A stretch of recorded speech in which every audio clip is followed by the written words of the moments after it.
इमाम ज़ैनुल आबिदीन ने करबला से वापस आने के बाद सबसे ज़्यादा जो काम किया वो नमाज पढ़ने का काम है। कौन सा? नाराज हो गया हो? नहीं तुसी आंदे हो पीर साहब नमाज की गल छेड़ती। पीर तो वो चंगा जेड़ा आके मैं तुहाडे सिद्धियां पढ़ छड़ांगा, है ना जी? वही चंगा ना पीर जेड़ा कहे मैं तेरे लिए गट कर छड़िया है। उस पीर का अपना भी गट हो जाना, याद रखे।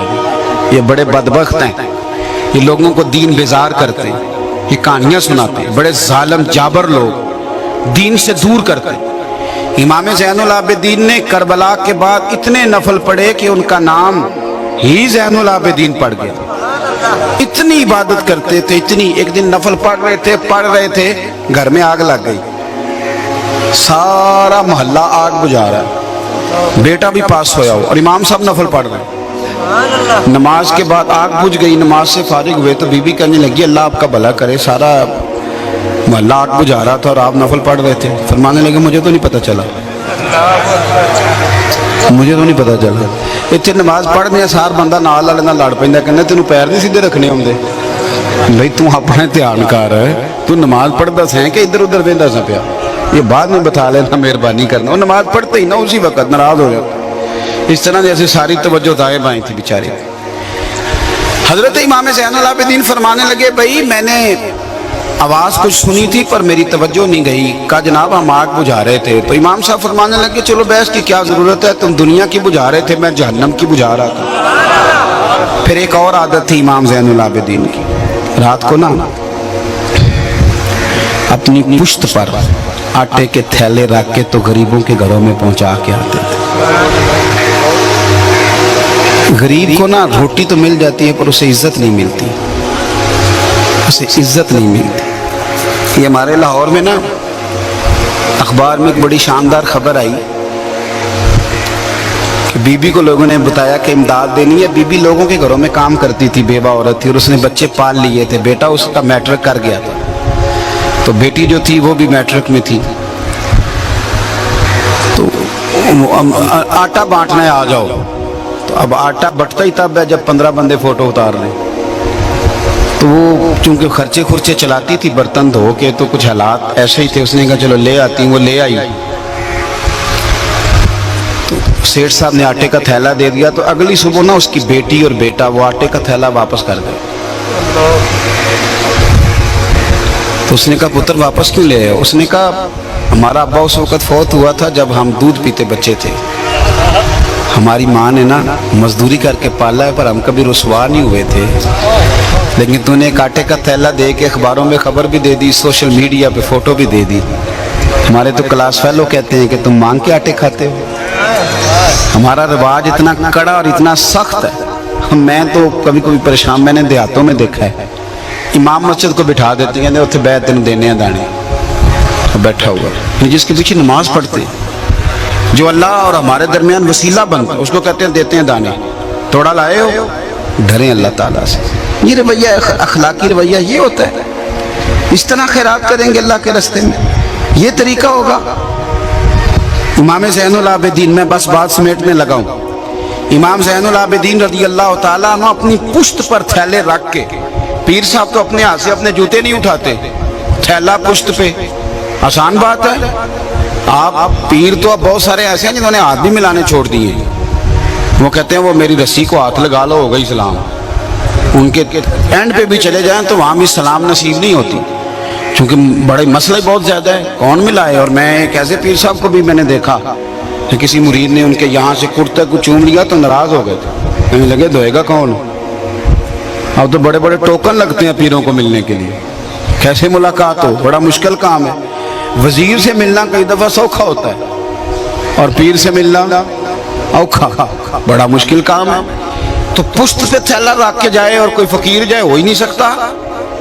पर इमाम ज़ैनुल आबिदीन, सुनो कहानी नहीं सुना रहा, इमाम ज़ैनुल आबिदीन रात को बूढ़े आदमी और शहजादे, इतना बड़ा भी कोई पीर होगा जितना इमाम ज़ैनुल आबिदीन थे।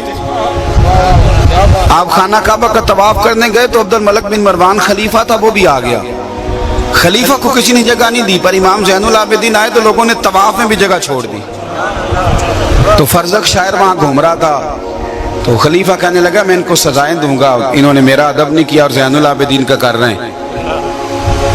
تو فرزق بڑا بہترین لائق فائق ذہین آدمی تھا، کہنے لگا ان کو تو سزائیں دے لو گے تو حجر اسود کا کیا کرو گے؟ کہا جناب حجر اسود کو کیا ہوا ہے؟ فرمانے لگے جدھر جدھر زین العابدین مڑتے ہیں حجر اسود بھی ادھر مڑتا جاتا ہے، وہ دیکھو کتنا ادب کر رہے ہیں حضور کے شہزادے کو، اس کو کیا سزا دو؟ تو اپنی پشت پر تھیلے رکھ کے رات کو تنہائی میں غریبوں کے گھروں میں پہنچا کے آنا۔ انتقال ہوا تو کمر پہ نا موٹے موٹے داغ پڑ گئے تھے۔ لوگوں نے بیٹے سے کہا کہ یہ نشان کیوں ہیں؟ فرمانے لگے میرا ابا رات کو لوگوں کے گھروں میں لنگر پہنچا کے آتا تھا، تو لوگ دیکھنے لگے شہزادے کی طرف کہ آپ کیوں نہیں جاتے تھے؟ تو فرمانے لگے میں کہتا تھا، پر حسین ابن علی کا بیٹا کہتا تھا نا پتر اگر تجھے بھیجوں گا تو اس غریب کا نام بھی بتانا پڑے گا، میں اسے رسوا نہیں کر سکتا۔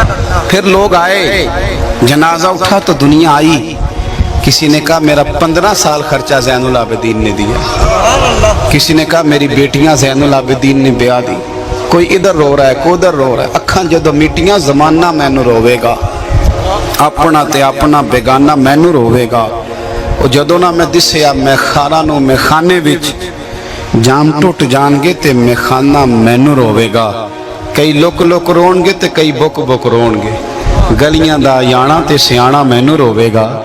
امام زین العابدین نے بتایا غریب کا درد۔ امام حسین جا رہے تھے نا تو رستے میں غریب سڑک پہ بیٹھ کے روٹی کھا رہے تھے، کہنے لگے حسین ہمارا بڑے دنوں سے دل تھا آپ کی دعوت کریں، آئیں گے؟ تو امام صاحب گھوڑے سے اتر گئے اور وہیں نہ جبہ سمیٹ کے زمین پہ بیٹھ گئے۔ آنکھوں نہ کسی پیر صاحب نو کیا ہو اتنے بہ کے تسی بھی لنگر کھاؤ، آنکھوں نہ ہیں سارے ہی ماشاءاللہ کرنی والے، کسی کو کہیں۔